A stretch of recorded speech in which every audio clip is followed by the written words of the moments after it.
about like, when you can get over, you can't, and then massive fines as well. You're talking about what the cabbies are particularly angry about. What we're angry about is we're part of the public transport system. We're highly regulated, our fares are controlled, everything we do is controlled by Transport for London. And what we're angry about is they didn't take us into consideration when they put the rules down for the games lanes. There was no fault for the taxi trade. So the whole of the taxi trade is extremely angry that we won't be able to go to work. It's going to be virtually impossible to get around this city, and we're an important part of the city. What kind of problems do your members face? Well, the Olympic lanes are not up yet, but we can see the problems that are coming. Then we won't, first of all, some of the games lanes are near side, that's curbside. Well, we won't be able to drop off and pick up because we won't be able to stop in those lanes. We are wheelchair accessible, fully wheelchair accessible. How do we drop wheelchair people off if we can't get to the curb? That's number one. At a meeting with Lococ, I mentioned that, and one of the Lococ officials just shrugged his shoulders and said, "Do your best." That's quite insulting, to the disabled community of London. We'll be gridlocked. We'll be stuck in the same traffic as everyone else, so people will just get out, and we won't be earning any money. But there's a bigger picture of us earning money. It's about the fact of London being able to move.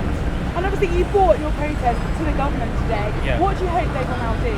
Well, we think there's probably only two people left that can help us, and that's David Cameron, although he does have his own problems at the moment, of course, and Seb Coe.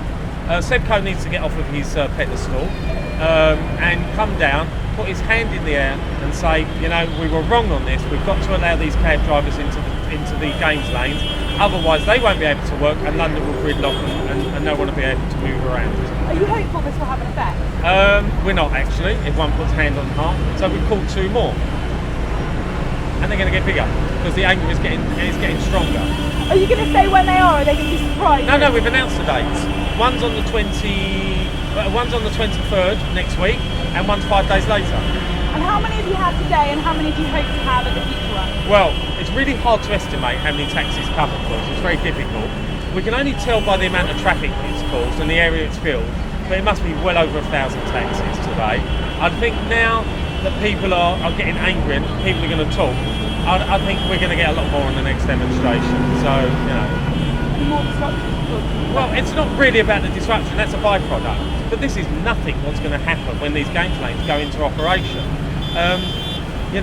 They talked when they brought the games lanes in that the games lanes are less than 1% of the road network of London. Well, we've filled up less than a quarter of a mile of London today, which is meaningless in London terms. So you can see the devastation that's caused. What these games lanes are going to do this is nothing compared to that. Will the other two demonstrations be in Parliament Square? No, we're going to move it around London. We're certainly getting out of Westminster because the police got a little bit threatening today, so that's a little bit nervy. Yeah? What happened with the police?